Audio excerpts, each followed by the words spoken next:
이 조합은 임신부에게 위험할 수 있어. 소희 언니의 목소리가 떨려왔어요. 핸드폰 너머로 들려오는 검사 결과지의 바스락거리는 소리까지 생생했죠. 성분들이 유산을 유발할 여지가 큰 조합이야, 지아나. 그 순간 숨이 막혔어요. 손에서 핸드폰이 떨어질 뻔했고 뱃속 아이가 발교질하는 게 느껴졌죠. 시어머니가 내밀었던 그 한약 봉투. 아들로 바꿔준다며 웃던 그 얼굴이 눈앞에 어른거렸어요.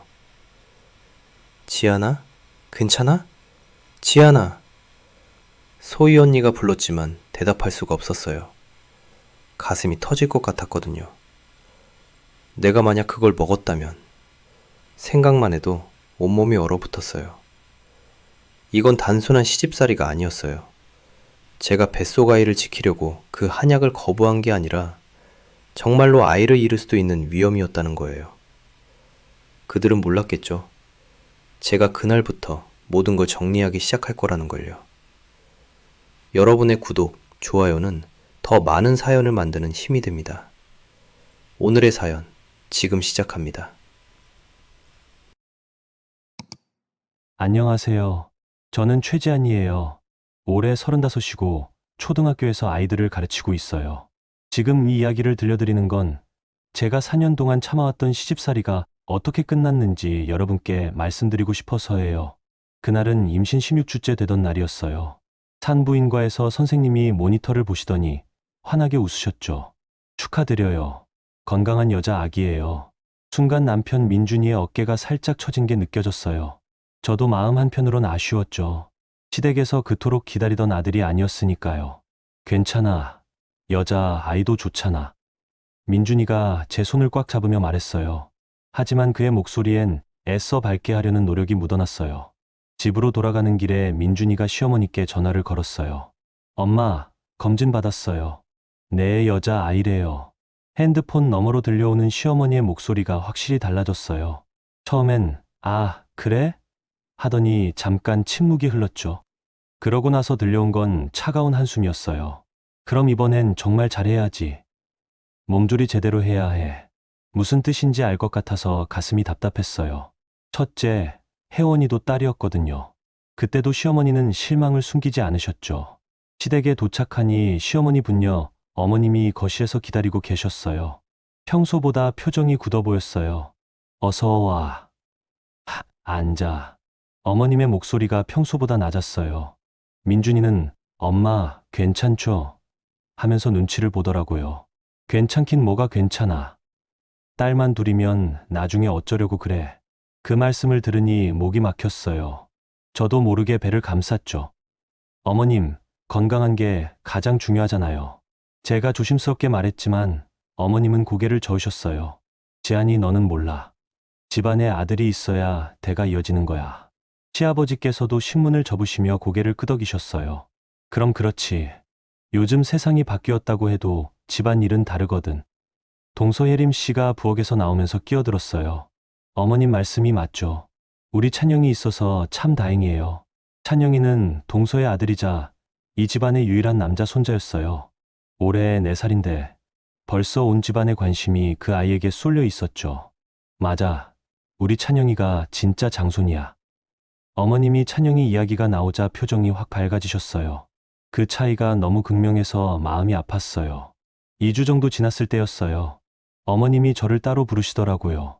지안아, 이거 먹어봐. 어머님 손에는 한약 봉투가 들려 있었어요. 봉투에 한약 냄새가 진하게 났죠. 이게 뭐예요? 유명한 한의사한테 받은 거야. 아들로 바꿔주는 약이래. 순간 말이 안 나왔어요. 아들로 바꿔준다고요? 이미 성별이 정해진 아이를? 어머님, 그런 약이 어디 있어요? 제가 당황해서 물었더니 어머님이 약간 짜증을 내셨어요. 야, 너는 왜 그래? 좋다는 걸 해주는데.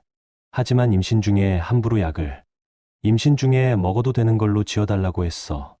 그러니까 걱정 말고 먹어. 어머님의 말투가 점점 단호해졌어요.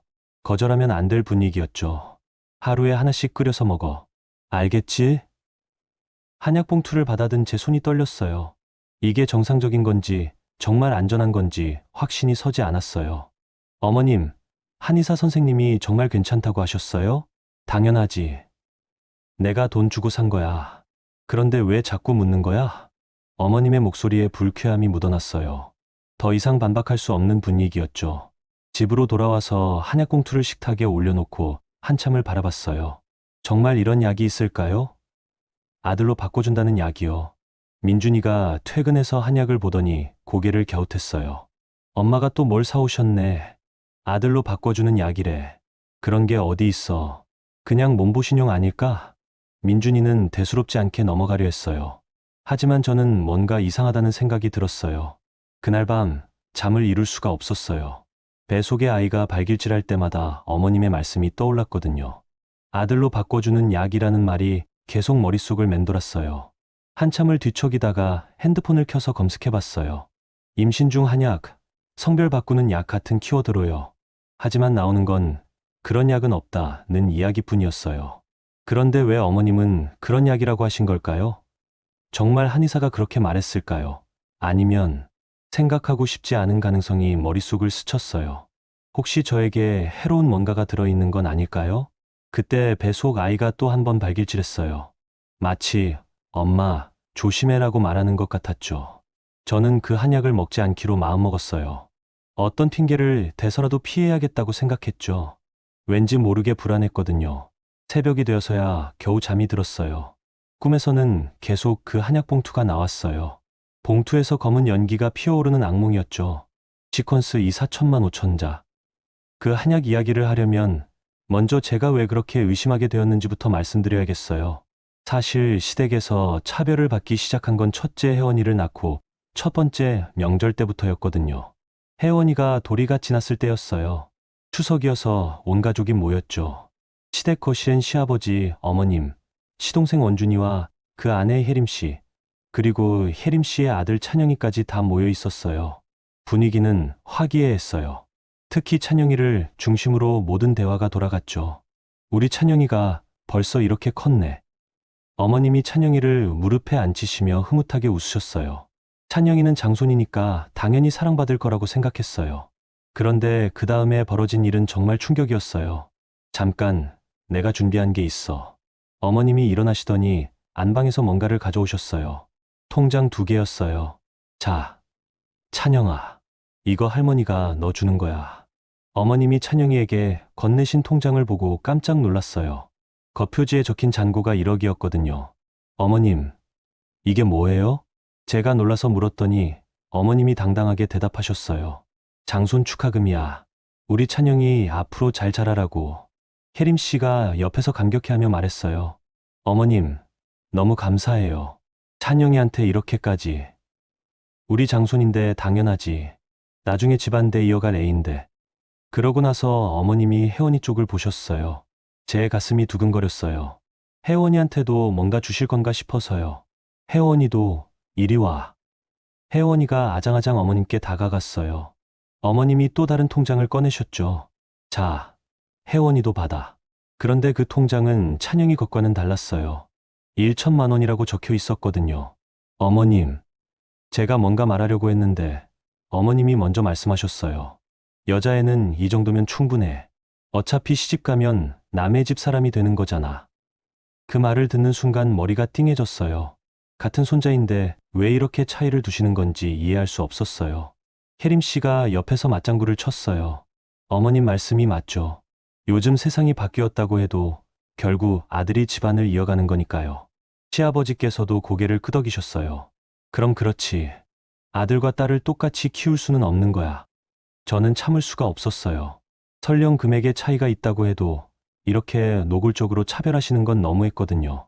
어머님, 죄송하지만 이렇게 차이를 두시면 안 될 것 같아요. 제가 조심스럽게 말했더니 거실이 갑자기 조용해졌어요. 어머님의 표정이 싸늘하게 변했죠. 뭐라고? 내가 지금 뭐라고 했어? 혜원이도 똑같은 손자인데 왜 이렇게 차별을 하시는 거예요? 차별. 야, 너 지금 내가 차별한다고 했어? 어머님의 목소리가 높아졌어요. 분명히 화가 나신 것 같았죠. 혜림 씨가 끼어들었어요. 언니, 어머님도 나름의 뜻이 있으셔서 그러시는 거예요. 너무 예민하게 받아들이지 마세요. 예민하게 받아들인다고요? 이게 예민한 문제예요? 제 목소리도 조금 높아졌어요. 도저히 이해할 수 없었거든요. 여보, 좀 진정해. 민준이가 제 팔을 잡으며 말했어요. 그런데 민준이의 표정을 보니 저보다는 어머님 눈치를 보고 있는 게 느껴졌어요. 지안아, 엄마도 좋은 뜻으로 하시는 거야. 명절 분위기 망치지 말자. 민준이의 말을 듣고 더 화가 났어요. 제가 분위기를 망치고 있다는 건가요?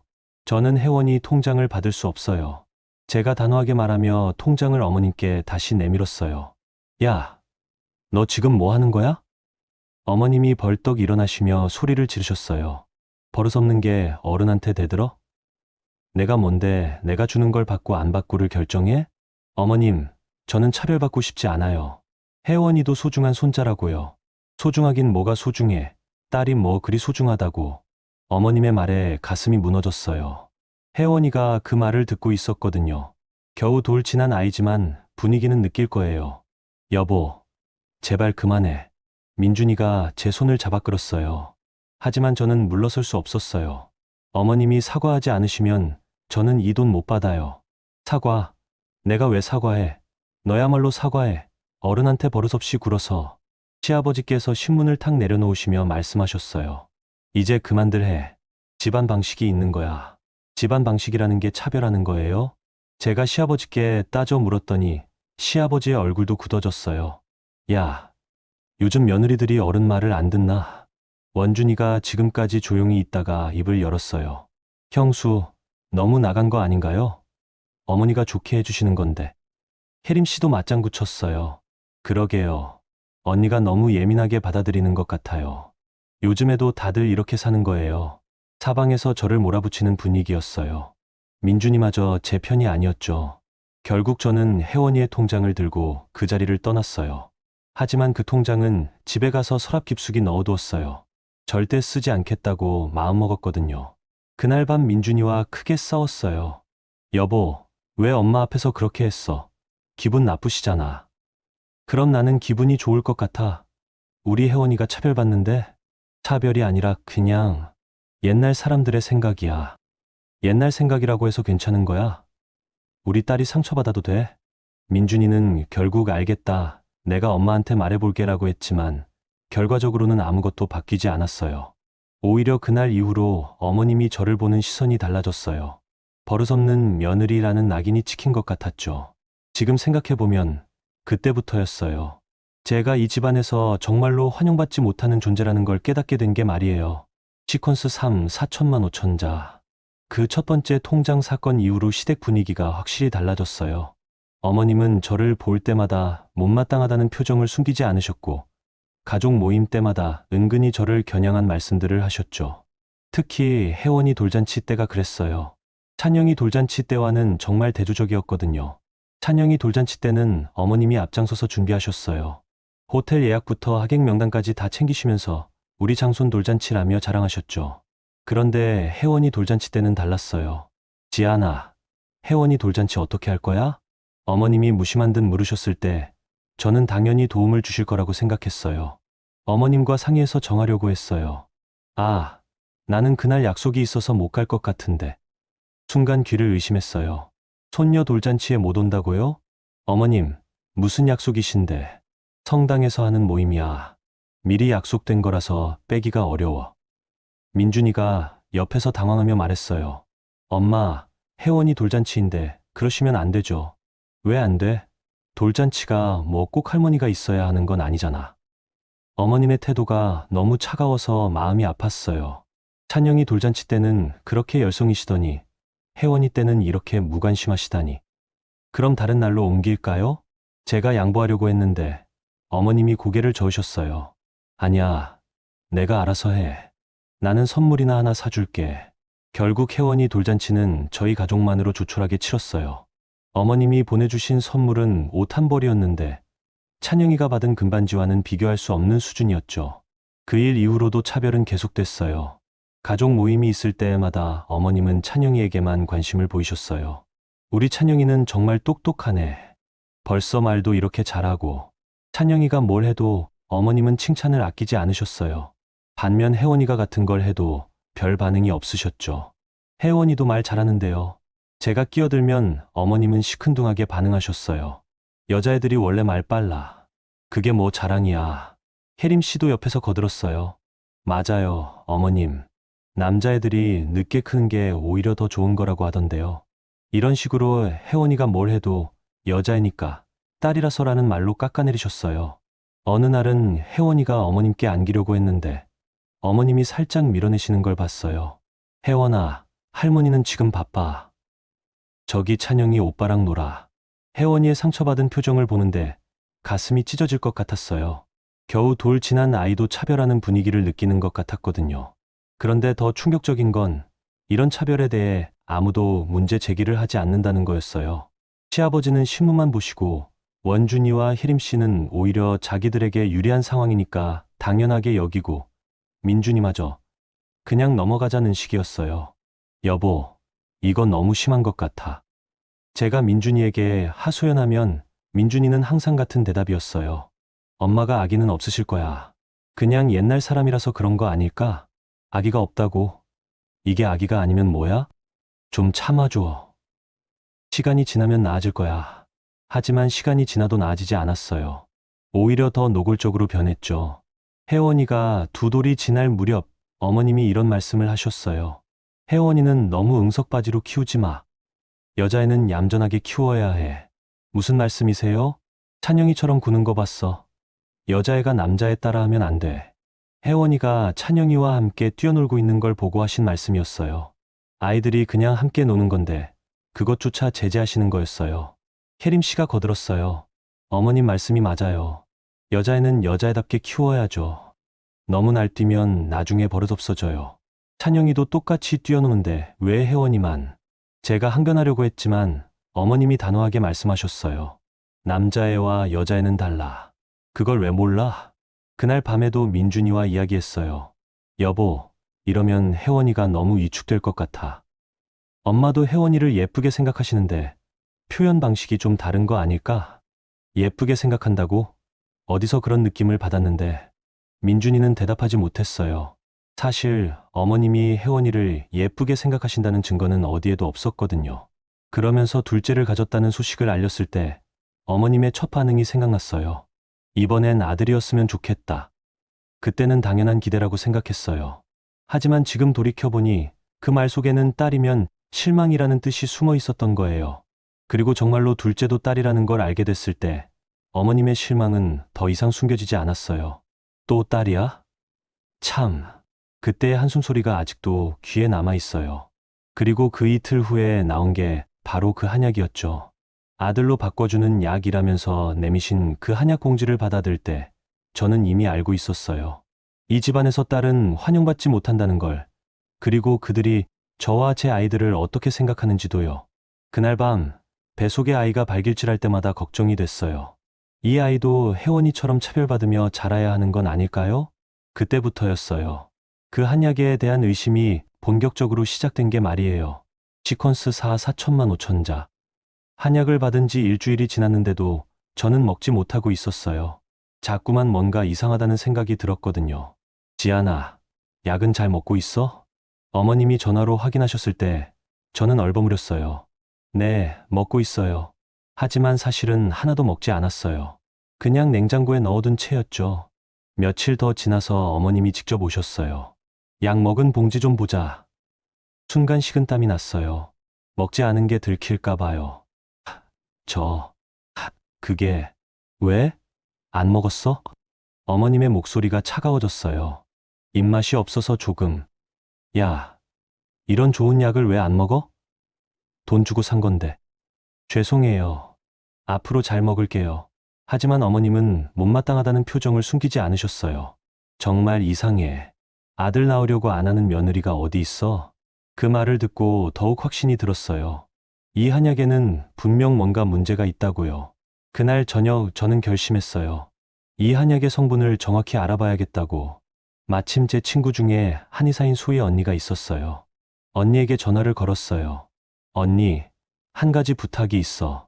뭔데? 말해봐. 한약 성분 분석 좀 해줄 수 있어? 갑자기 웬 한약 성분? 무슨 일이야? 저는 상황을 대충 설명했어요. 시어머니가 주신 한약인데 뭔가 찜찜해서 확인하고 싶다고요. 아, 그럼 검사기관에 의뢰하면 돼. 정확한 성분 나와. 정말. 그럼 부탁할게. 그런데 지아나, 혹시 임신 중이잖아. 함부로 먹으면 안 되는 건 맞아. 소희 언니의 말에 가슴이 덜컥했어요. 역시 뭔가 문제가 있는 것 같았어요. 일주일 후 소희 언니에게서 연락이 왔어요. 지아나, 검사 결과 나왔어. 좀 심각한 것 같은데 직접 만나서 이야기할까? 언니, 전화로 말해줘. 무슨 일이야? 이 조합은 임산부에게 위험할 수 있어. 순간 숨이 막혔어요. 뭐라고? 성분들을 보니까 유산을 유발하거나 촉진할 여지가 큰 조합이야. 핸드폰을 든 손이 떨렸어요. 그게, 그게 무슨 말이야? 쉽게 말해서 이 약을 계속 먹으면 아이를 잃을 수도 있다는 거야. 순간 온몸이 얼어붙었어요.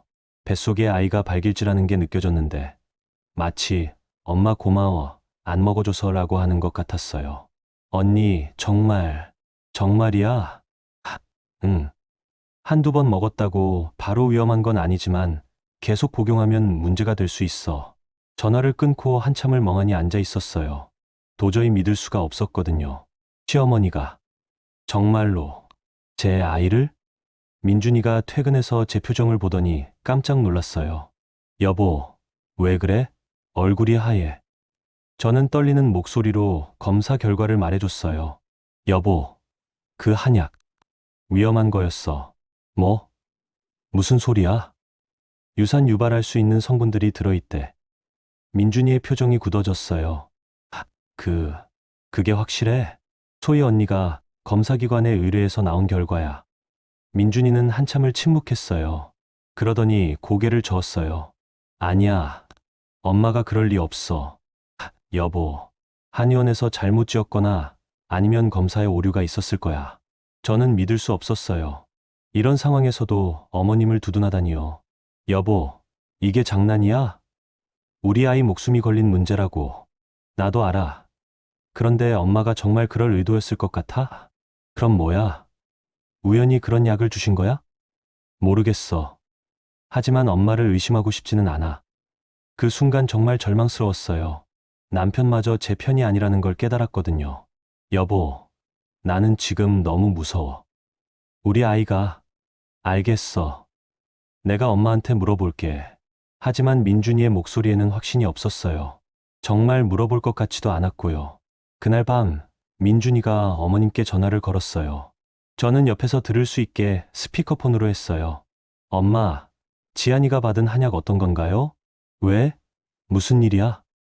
성분이 좀 이상하다고 하는데요. 이상하긴 뭐가 이상해. 유명한 한의원에서 지은 거야. 그런데 임산부에게 안 좋을 수도 있다고. 누가 그런 말도 안 되는 소리를 해. 지안이가 또 트집 잡는 거 아니야? 어머님의 목소리가 점점 날카로워졌어요. 엄마, 검사까지 해봤는데. 검사? 누가 검사를 해? 너희가 우리 가족을 의심하는 거야? 그게 아니라. 야, 민준아. 내가 엄마를 못 믿겠다는 거야? 결국 민준이는 어머님 앞에서 꼼짝 못했어요. 아니에요, 엄마. 그냥. 지안이가 워낙 예민해서. 전화를 끊은 후 민준이가 저를 보며 말했어요. 여보, 엄마가 정말 억울해하시네. 억울하다고? 정말 그렇게 생각해? 엄마가 우리 아이를 해치려고 했을 리는 없잖아. 그 순간 깨달았어요. 민준이는 끝까지 어머님 편이라는 거요. 저는 친정에 전화를 걸었어요. 엄마에게 모든 상황을 말씀드렸어요. 엄마, 나 어떡하지? 정말 무서워. 지안아, 일단 그 약은 절대 먹지 마. 그리고 증거 잘 보관해둬. 증거? 검사 결과지 말이야. 나중에 필요할 수도 있어. 그때는 엄마 말씀이 무슨 뜻인지 몰랐어요. 하지만 지금 생각해보니 엄마는 이미 앞을 내다보고 계셨던 것 같아요. 그날 밤, 뱃속 아이가 유독 많이 움직였어요. 저는 배를 쓰다듬으며 속삭였어요. 괜찮아. 우리 아가. 엄마가 널 지켜줄게. 그리고 마음속으로 다짐했어요. 이제 더 이상 참지 않겠다고. 제 아이들을 지키기 위해서라면 뭐든지 하겠다고. 하지만 그때까지도 저는 몰랐어요. 이게 시작에 불과하다는 거요. 여러분, 여기까지 들으시면서 어떤 생각이 드시나요? 지한 씨가 받은 그 한약의 정체를 알게 됐을 때 정말 소름이 돋았어요. 시어머니의 아들로 바꿔주는 약이 사실은 그런 의미였다니. 아무리 아들을 원한다고 해도 이건 정말 선을 넘은 일이죠. 그런데 더 충격적인 건 남편의 반응이었어요. 이런 상황에서도 어머니 편을 드는 걸 보면서 지한 씨가 얼마나 절망스러웠을지 짐작이 갔어요. 그럼 여러분, 다음 이야기도 계속 들어봐 주세요. 시퀀스 5 4천만 5천자. 한약 성분 검사 결과를 알고 나서 저는 며칠 동안 잠을 이룰 수가 없었어요. 계속 같은 생각만 맴돌았거든요. 정말로 시어머니가 제 아이를 해치려고 한 걸까요? 고민 끝에 저는 법률 상담을 받기로 했어요. 혹시 모를 상황에 대비해서 정확한 정보가 필요했거든요. 변호사 선생님을 만나서 상황을 설명했어요.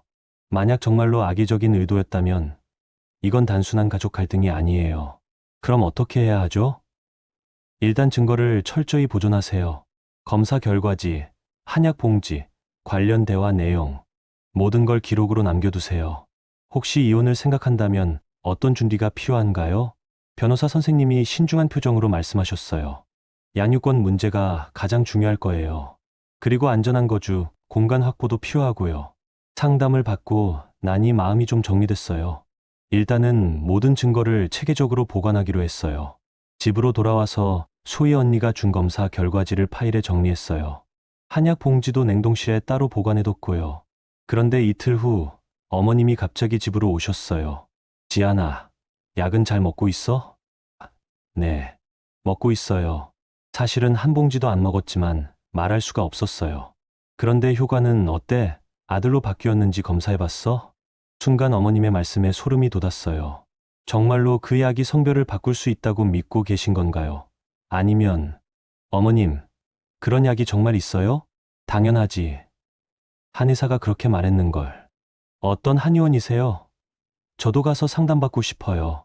순간 어머님이 당황하시는 것 같았어요. 그, 그냥 아는 데야. 너는 약만 잘 먹어. 한의원 이름 좀 알려주세요. 왜 자꾸 물어? 약 효과 없으면 다른 거 또 받아올 테니까 걱정 말고. 어머님이 화를 내시는 걸 보니 더욱 의심스러웠어요.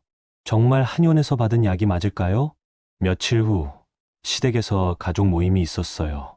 저는 마지막으로 진실을 확인해보고 싶었어요. 어머님, 그 한약 어떤 한의원에서 지으셨는지 궁금해요. 거실이 갑자기 조용해졌어요. 어머님의 표정이 굳어졌죠. 너 왜 자꾸 그걸 물어? 못 믿겠다는 거야? 그게 아니라 저도 나중에 참고하려고. 참고는 무슨, 내가 우리 집안을 의심하고 있구나. 혜림 씨가 끼어들었어요. 언니, 어머님이 좋게 해주시는 건데 왜 자꾸 따지세요? 저는 단순히 궁금해서. 궁금한 게 아니라 의심하는 거잖아요. 어머님을 못 믿겠다는 거죠? 시아버지께서도 불쾌하다는 표정으로 말씀하셨어요. 요즘 며느리들이 참 버릇이 없어졌어. 어른 하는 일에 이래라 저래라 하고. 원준이도 거들었어요. 형수가 너무 예민한 거 아닌가요? 엄마가 뭘 잘못했다고. 사방에서 저를 몰아붙이는 분위기였어요. 민준이마저 눈치만 보고 있었고요. 어머님이 목소리를 높이셨어요. 지아나, 내가 결혼해서 들어온 지가 언젠데 아직도 이래? 시어머니를 믿지 못하겠다는 거야? 어머님, 저는 그런 뜻이 아니면 뭐야? 내가 지금 나를 거짓말쟁이로 몰고 있는 거 아니야? 더 이상 참을 수가 없었어요. 저는 가방에서 서류를 꺼냈어요. 어머님, 죄송하지만 이제 그만하겠습니다. 뭐라고? 제가 꺼낸 건 이혼 서류였어요. 거실이 순간 조용해졌죠. 이게 뭐야? 민준이가 놀라며 물었어요. 이혼 서류요. 어머님이 벌떡 일어나시며 소리를 지르셨어요. 이 계집애가 정말 미쳤구나. 이혼이라고? 네. 더 이상 이 집에 있을 수 없어요. 야, 내가 뭔데 이혼을 한다고 해. 우리 민준이가 뭘 잘못했어. 시아버지께서도 화를 내셨어요. 이게 무슨 소리야? 집안 체면은 생각 안 해? 하지만 저는 이미 마음을 굳혔어요. 죄송하지만 제 아이들을 지키는 게 우선이에요. 아이들을 지켜. 누가 너희 아이들 해쳤어? 어머님의 말에 저는 단호하게 대답했어요. 그 한약이요. 또 그 소리야? 정말 끝까지 의심하는구나. 의심이 아니라 사실이에요. 검사 결과가 나왔거든요. 혜림 씨가 비웃듯 말했어요. 검사 결과라니 정말 어이없네요. 어머님을 음해하려고 그런 거 조작한 거 아니에요? 조작이 아니에요. 공식 검사기관에서 받은 결과예요. 원준이가 말했어요. 형수, 너무 나간 거 아닌가요? 엄마한테 이럴 수는 없잖아요. 하지만 저는 물러서지 않았어요. 저는 제 아이들이 안전하게 자랄 수 있는 곳에서 살고 싶어요. 민준이가 제 팔을 잡았어요. 여보, 이러지 말자. 다시 이야기해보자. 민준 씨도 마지막으로 선택하세요. 저와 아이들 편에 설 건지 아니면.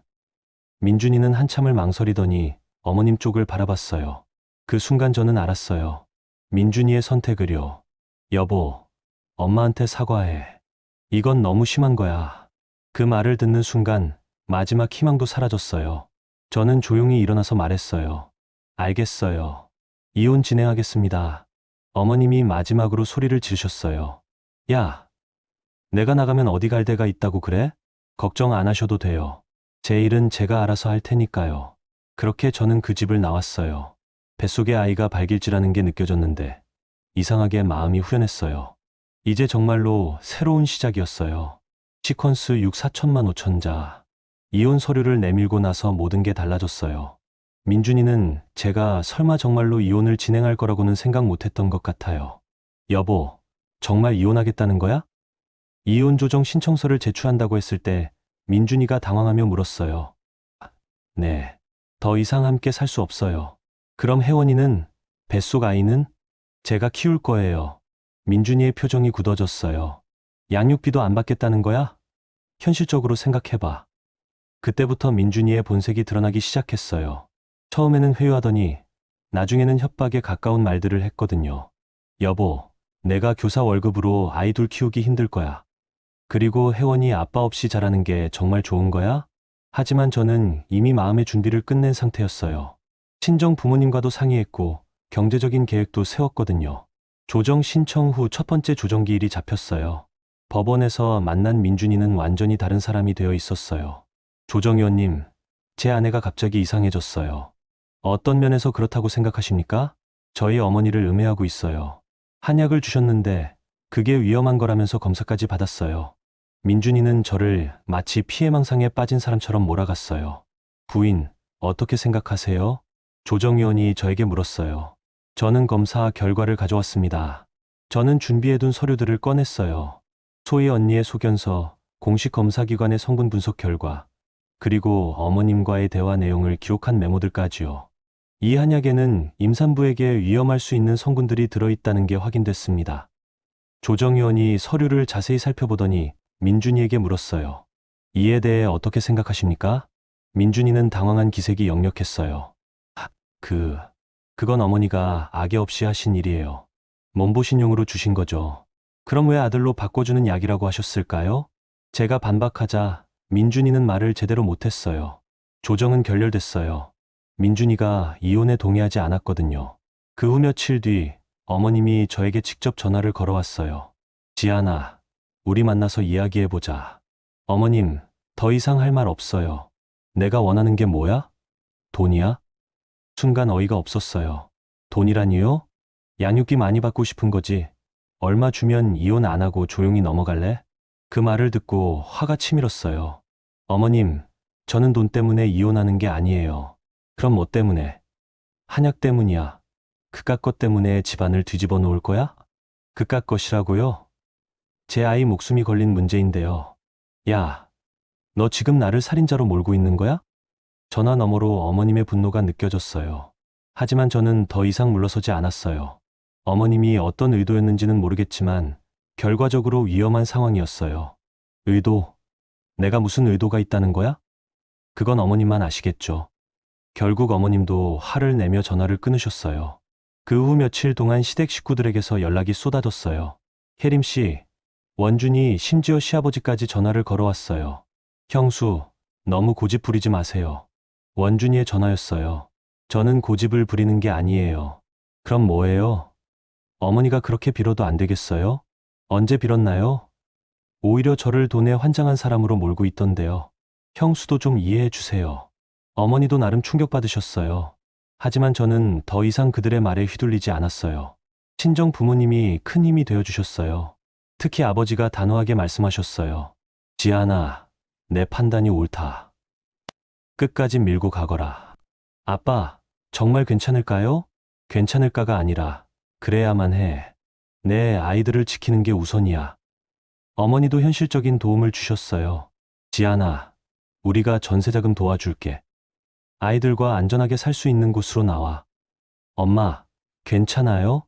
우리 딸과 손자들이 위험한 곳에 있을 수는 없지. 부모님의 지지 덕분에 저는 용기를 낼 수 있었어요. 한편, 민준이는 점점 더 공격적으로 변했어요. 소송으로 넘어가면서 자신의 변호사를 통해 제가 정신적으로 문제가 있다는 식으로 몰아가려 했어요. 하지만 저에게는 확실한 증거들이 있었어요. 한약 검사 결과, 소희 언니의 전문가, 의견, 그리고 시댁에서의 차별 사례들을 모두 기록해뒀거든요. 특히 천명절 때 통장 사건, 혜원이와 찬영이에 대한 차별적 대우, 그리고 어머님의 발언들을 시간 순서대로 정리해서 제출했어요. 변호사 선생님이 말씀하셨어요. 이 정도면 충분히 승산이 있어요. 특히 한약 건은 매우 심각한 사안이거든요. 정말요? 네. 임산부에게 유해한 물질을 의도적으로 제공했다면 이건 단순한 가족 갈등이 아니에요. 재판이 진행되면서 민준이 측에서도 어쩔 수 없이 한약에 대해 해명해야 했어요. 하지만 어머님이 어떤 한의원에서 받았는지 제대로 밝히지 못했어요. 한의원 이름을 정확히 모르겠다는 게 그들의 답변이었어요. 그 자체로도 이상한 일이었죠. 그렇게 몇 달이 지나면서 상황은 점점 제게 유리하게 돌아갔어요. 특히 친정 부모님이 경제적 뒷받침을 확실하게 해주시면서 양육비 문제도 크게 걱정하지 않아도 됐어요. 지아나, 시댁 돈 받지 말고 우리가 아이들 키우는 거 도와주자. 아버지의 말씀이었어요. 아빠, 너무 부담스러워요. 부담이 아니라 당연한 거야. 우리 손자들 건강하게 자라는 게 제일 중요하지. 그렇게 저는 새로운 출발을 위한 모든 준비를 마쳤어요. 이제 남은 건 마지막 결정뿐이었어요. 시퀀스 7 4천만 5천자. 재판이 진행되면서 예상하지 못한 일이 벌어졌어요. 시댁 내부에서 균열이 생기기 시작한 거예요. 어느 날 제가 혜원이와 함께 놀이터에 갔는데 우연히 혜림 씨와 어머님이 대화하는 걸 들었어요. 벤치 뒤쪽에 숨어서 들릴 수밖에 없는 상황이었죠.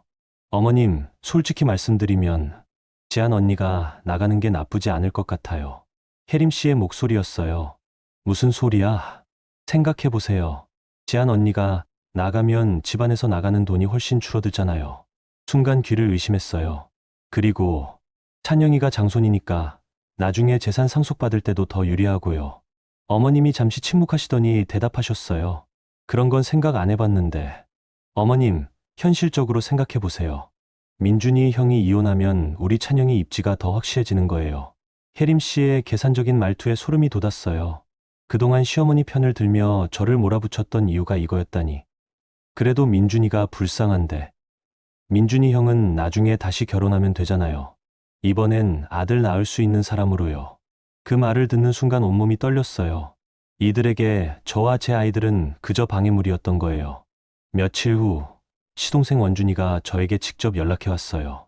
형수, 한번 만나서 이야기할까요? 만나자고 한 곳은 시댁 근처 카페였어요. 무슨 말을 하려는 건지 궁금했어요. 형수, 솔직히 말할게요. 원준이는 시작부터 직설적이었어요. 이혼하는 게 서로에게 좋을 것 같아요. 갑자기 왜 그런 말을? 형이 요즘 집에서 힘들어해요. 엄마도 스트레스 받고 있고. 원준이의 말투가 점점 노골적으로 변했어요. 그리고 솔직히 형수가 나가면 집안이 조용해질 것 같아요. 조용해진다는 게 무슨 뜻이에요? 다툼이 없어지잖아요. 형수도 자유로워지고. 그 순간 깨달았어요. 원준이도 혜림 씨와 같은 생각이라는 거요. 그런데 양육비는 어떻게 생각하세요? 제가 물어보자 원준이가 잠시 망설이더니 대답했어요. 형수가 너무 많이 요구하지만 않으면 합리적인 선에서 주겠다는 거죠. 합리적인 선이라니 구체적으로 얼마예요?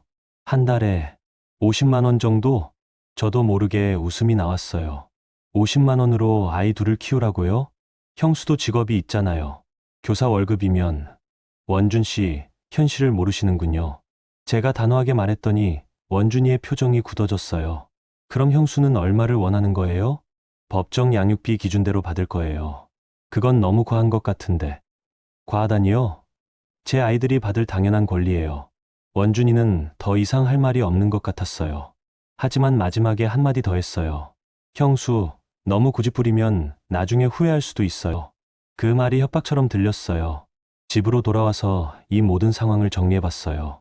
시댁 사람들이 생각하는 건 오직 하나였어요.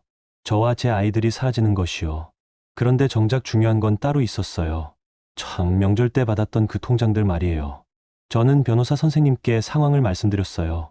선생님, 혹시 그 축하금 통장들도 법적으로 문제가 될 수 있을까요? 어떤 방식으로 주어졌나요? 장손에게는 1억, 제 딸에게는 1천만 원이었는데 시어머니가 직접 관리하신다고 하시면서 통장과 도장을 가져가셨어요. 변호사 선생님의 표정이 심각해졌어요. 그럼 실질적으로는 축하금이 아니라 통제 수단이었다는 거네요. 그렇게 볼 수 있나요? 충분히 가능해요. 특히 차별적으로 지급됐다면 더욱 문제가 되고요. 그 말을 듣고 저는 새로운 자료를 준비했어요. 첫 명절 당시의 상황, 통장 관리 방식, 그리고 차별적 대우에 대한 구체적인 기록들이요. 다음 재판에서 이 자료를 제출했더니 상황이 급반전됐어요. 민준이 측에서 당황하기 시작한 거예요. 이건 단순한 축하금이었습니다. 민준이의 변호사가 해명했지만 법원에서는 다르게 봤어요. 축하금이라면 받는 사람이 자유롭게 사용할 수 있어야 하는데 시어머니가 관리한다는 건 일반적이지 않네요. 더욱 문제가 된 건 어머님이 장손 찬영이에게 준 1억 원 통장의 관리 방식이었어요. 알고 보니 어머님이 장손을 위해 보관해주겠다며 통장과 도장을 모두 가져가신 상태였거든요. 실질적으로는 어머님이 그 돈을 통제하고 있었던 거예요. 이 사실이 알려지자 원준이와 혜림 씨가 어머님과 갈등을 빚기 시작했어요. 어머님, 찬영이 통장은 언제 돌려주실 거예요? 혜림 씨가 어머님께 따져 물었대요. 아직 어린데 뭐하러 줘. 하지만 어머님이 계속 가지고 계실 수는 없잖아요. 내가 잘 관리해주고 있는데 뭐가 문제야? 결국 이 문제로 시댁 내부에서 큰 다툼이 벌어졌어요. 특히 원준이가 어머니가 나중에 그 돈을 다른 용도로 쓰실 수도 있다는 의심까지 하면서 상황이 복잡해진 거예요. 저는 이 기회를 놓치지 않았어요. 재판에서 이 모든 상황을 정리해서 제출했어요. 축하금이라는 명목으로 아이들을 차별하고 실제로는 시어머니가 모든 걸 통제하려 했다는 내용이었어요. 그러자 법원에서도 시댁의 진짜 의도에 대해 의문을 제기하기 시작했어요. 이런 방식이라면 축하금이 아니라 통제 수단으로 사용된 것으로 볼 수 있습니다. 민준이 측에서는 더 이상 반박할 근거가 없었어요. 오히려 시댁 식구들끼리 서로를 의심하는 상황이 되어버린 거예요. 그렇게 판세가 완전히 뒤바뀌었어요. 저를 몰아붙이려던 시댁 사람들이 오히려 서로 다투게 된 거였죠. 그때 깨달았어요. 그들이 말하던 가족, 전통이라는 것들이 얼마나 허상이었는지를요. 시퀀스 8 4천만 5천자. 재판이 끝나고 이혼이 확정됐어요. 양육권은 제가, 양육비는 법정 기준으로 받기로 했고요. 하지만 가장 기뻤던 건 드디어 아이들과 함께 안전한 곳에서 살 수 있게 됐다는 거예요. 친정 부모님이 도와주셔서 조용한 동네에 깔끔한 아파트를 구했어요. 그리고 무엇보다 중요한 건 부모님이 특별한 선물을 준비해 주셨다는 거였어요. 지안아, 이걸 받아라. 아버지가 통장을 건네주셨어요. 잔고를 보고 깜짝 놀랐어요. 아빠, 이게 혜원이와 혜린이 명의로 각각 1억씩 만들었다. 아빠, 이렇게 큰 돈을. 시댁에서 받은 그 통장 기억나지? 그때 너무 화가 났어. 우리 손자들을 차별하는 게. 어머니도 옆에서 말씀하셨어요. 지안아, 시댁 돈 받지 말고 우리가 아이들 몫을 만들어주자. 이게 진짜 조건 없는 선물이야. 눈물이 났어요. 이게 진짜 가족의 사랑이구나 싶었어요. 엄마, 아빠, 감사해요. 정말, 뭘 감사해 해. 우리 딸과 손자들이 당당하게 살 수 있게 하는 게 당연한 거지. 새 집으로 이사한 첫날, 혜원이가 저에게 물었어요. 엄마, 이제 할머니 안 만나요? 응, 이제 우리끼리 살 거야. 좋아요. 엄마랑 혜린이랑 혜원이만 있으면 돼요. 혜원이의 밝은 목소리를 들으니 마음이 놓였어요. 아이도 그 차별적인 분위기에서 벗어나고 싶어 했던 것 같아요. 출산 후 혜린이를 안고 있을 때는 정말 감격스러웠어요. 우리 혜린아, 너는 누구 허락도 받을 필요 없어. 엄마가 널 지켜줄게. 혜린이가 제 손가락을 꽉 쥐는 게 마치 알겠어요. 엄마라고 하는 것 같았어요. 학교로 복직했을 때도 마음가짐이 완전히 달라졌어요. 교실에서 아이들을 가르치면서 새로운 활력을 느꼈어요. 선생님, 오늘 기분이 좋아 보여요. 한 아이가 말했어요. 응, 선생님이 요즘 정말 행복해. 왜요? 소중한 사람들과 함께 살고 있거든. 아이들에게도 좋은 영향을 주고 있다는 걸 느꼈어요. 차별받지 않고 당당하게 살아가는 모습을 보여주는 게 교육이라고 생각했거든요. 그런데 몇 달 후 예상치 못한 일이 일어났어요. 어머님이 저에게 연락해 온 거예요. 지안아, 한번 만나자. 어머님, 더 이상 할 말 없어요. 아이들이 보고 싶어. 어머님의 목소리가 이전과 달리 약해져 있었어요. 어머님, 지안아, 내가 잘못했다. 순간 귀를 의심했어요. 어머님이 잘못했다고 인정하시다니. 어머님 무슨 그 한약 정말 몸보신용이라고 생각했어. 하지만 내 말이 맞았나 봐. 미안하다. 지안아, 정말 미안해. 하지만 저는 쉽게 넘어갈 수 없었어요. 어머님, 사과는 아이들 앞에서 진심으로만 받겠어요. 뭐라고? 혜원이와 혜린이에게 직접 사과하세요. 그동안 차별했던 것에 대해서요. 어머님이 잠시 침묵하시더니 대답하셨어요. 알겠다. 아이들 앞에서 할게. 하지만 저는 거기서 한 걸음 더 나아갔어요. 그리고 어머님, 앞으로는 혜원이와 혜린이를 찬영이와 똑같이 대해주셔야 해요. 그럴 수 없다면 만나지 마세요. 지안아, 저는 제 아이들이 차별받는 걸 더 이상 볼 수 없어요. 어머님은 한참을 생각하시더니 말씀하셨어요. 알겠다. 약속할게. 하지만 저는 아직 믿을 수 없었어요. 시간을 두고 지켜봐야겠다고 생각했어요. 한편, 시댁에서는 큰 변화가 일어나고 있었어요. 원준이와 혜림 씨가 어머님과 갈등을 빚으면서 결국 분가를 했다고 했거든요. 통장 관리 문제로 계속 다툰 끝에 나간 거래요. 소식을 전해준 건 민준이었어요. 그래요? 지안아, 우리 정말 끝인가? 민준이의 목소리에 아쉬움이 묻어났어요. 하지만 저는 이미 답을 정해뒀어요. 네, 끝이에요. 이미 다른 길을 가고 있어요. 아이들은 괜찮아? 아주 잘 지내고 있어요. 걱정 안 하셔도 돼요. 정말로 아이들은 잘 지내고 있었어요. 혜원이는 엄마 같은 선생님이 되고 싶다며 꿈을 키우고 있었고, 혜린이는 매일 새로운 것을 배우며 건강하게 자라고 있었어요. 어느 날 혜원이가 그림을 그려서 보여줬어요. 엄마, 우리 가족이에요. 그림에는 저와 혜원이, 혜린이, 그리고 외할아버지, 외할머니가 그려져 있었어요. 모두 웃고 있는 모습이었죠. 혜원아, 행복해? 네. 엄마랑 있으면 제일 좋아요. 그 순간 확신했어요. 제가 한 선택이 옳았다는 거요. 이제 저는 교실에서 아이들을 가르치면서 새로운 삶을 살고 있어요. 차별 없는 세상에서 제 아이들이 당당하게 자랄 수 있게 해줬고, 그들도 행복해하고 있어요. 가끔 그때를 돌이켜보면 정말 위험한 순간이었다는 생각이 들어요. 만약 제가 그 한약을 먹었다면 생각만 해도 아찔해요. 하지만 이제는 모든 게 과거의 일이에요. 저는 제 아이들과 함께 새로운 미래를 만들어가고 있거든요. 혜린이가 엄마라고 부르며 웃을 때마다, 혜원이가 선생님이 되고 싶다고 말할 때마다 저는 그날의 결단이 제 인생 최고의 선택이었다는 걸 다시 한번 확인하고 있어요. 여러분, 오늘 이야기 어떠셨어요? 지한 씨의 사연을 들으면서 정말 많은 생각이 들었어요. 시작은 아들로 바꿔주는 한약이라는 황당한 이야기였지만 그 뒤에 숨겨진 진실은 정말 충격적이었죠. 가장 인상 깊었던 건 지한 씨가 의심을 품고 직접 성공 검사를 의뢰한 용기였어요. 만약 그냥 넘어갔다면 어떻게 됐을까요? 정말 아찔한 일이었죠. 그리고 가족이라는 이름으로 가해지는 차별과 폭력이 얼마나 무서운 건지도 깨달았어요.